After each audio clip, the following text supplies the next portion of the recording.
Sahabat embun hati, mari kita lanjutkan pembahasan yang tadi sudah kita mulai. Ketika kita bekerja karena Allah, sangat boleh jadi saat itu semangat kita naik turun.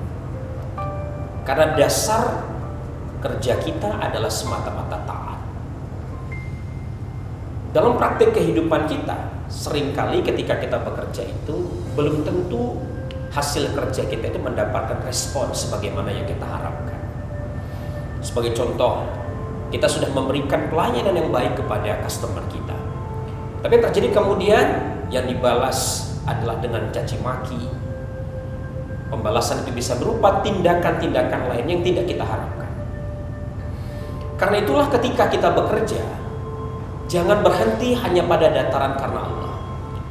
Kita perlu meningkatkan semangat kerja itu pada dasar ikhlas yang kedua, yaitu ikhlas untuk Allah. Apa perbedaan antara ikhlas karena Allah dan ikhlas untuk Allah? Ketika kita ikhlas karena Allah dasarnya taat, maka ikhlas yang kedua untuk Allah ini dasarnya adalah cinta. Cinta itu adalah energi yang paling besar di muka bumi ini. Alam semesta dan isinya ini Allah ciptakan karena rahman dan rahimnya, cinta Allah kepada kita. Nah, begitu pula ketika orang yang bekerja karena cintanya kepada Allah, maka semangat kerjanya pasti akan berbeda dengan orang yang bekerja semata-mata karena dasarnya taat. Nah, berbicara tentang cinta ini saya teringat uraian seorang filosof terkenal yang bernama Aristoteles. Dia mengatakan cinta itu berjenjang. Cinta yang paling rendah, kata beliau, disebutnya sebagai eros.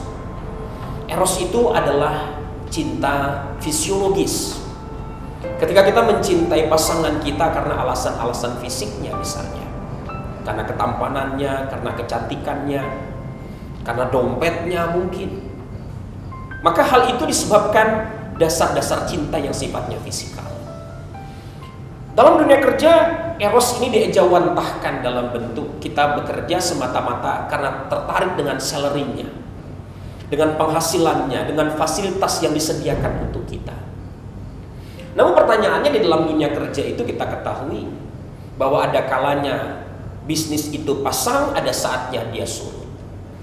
Nah, ketika surut itulah dedikasi kita itu akan dipertanyakan, akan diuji sedemikian rupa. Karena itu kita tidak boleh berhenti menjadikan eros ini sebagai dasar kerja kita. Yang kedua, kita harus naik ke level kedua yang disebut Aristoteles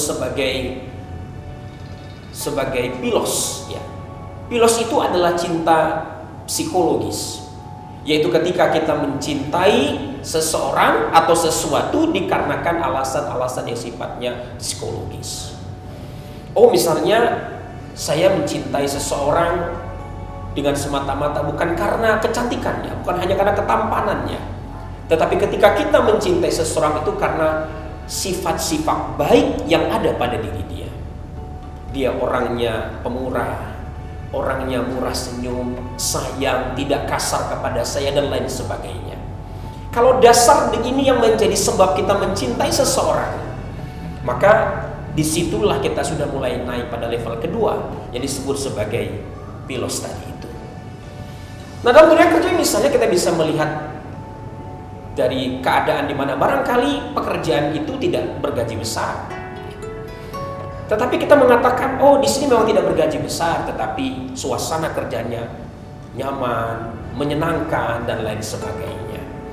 Nah, ketika kita bekerja atas dasar itu, maka pada saat itu sebenarnya kita sudah naik pada level kedua, yaitu philos tadi itu. Sahabat embun hati, apakah ini cinta yang paling tinggi? Jawabannya tidak. Ada level ketiga yang oleh Aristoteles disebutnya sebagai agape. Inilah yang disebut sebagai cinta spiritual.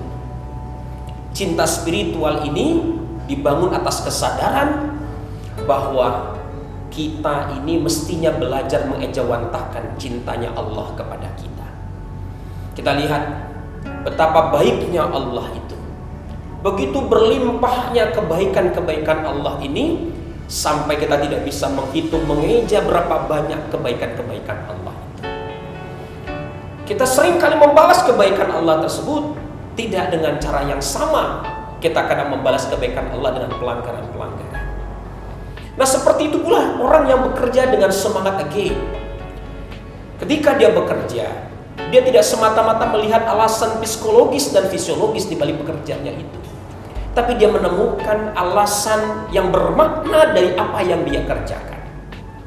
Pada level ini, dia bekerja bukan lagi dasarnya karir atau salary dan lain sebagainya, tapi dasar dia bekerja itu adalah betul-betul karena panggilan jiwanya.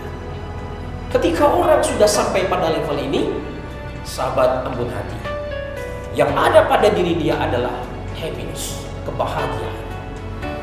Dan saya melihat bahwa hari ini satu faktor yang perlu kita tambahkan yang membuat orang itu bisa bekerja dengan baik, bukan semata-mata karena persoalan keterampilan yang dimiliki, bukan semata-mata usaha yang dia lakukan, atau karena support di tempat dia bekerja.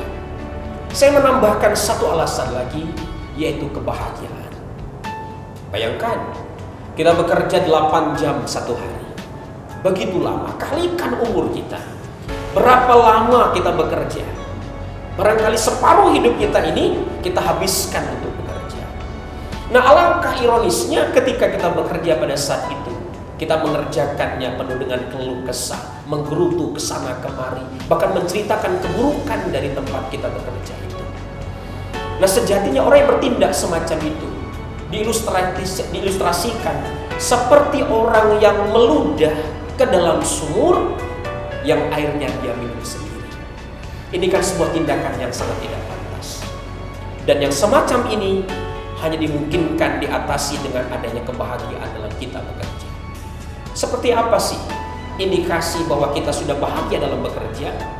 Kita akan bahas setelah iklan berikut.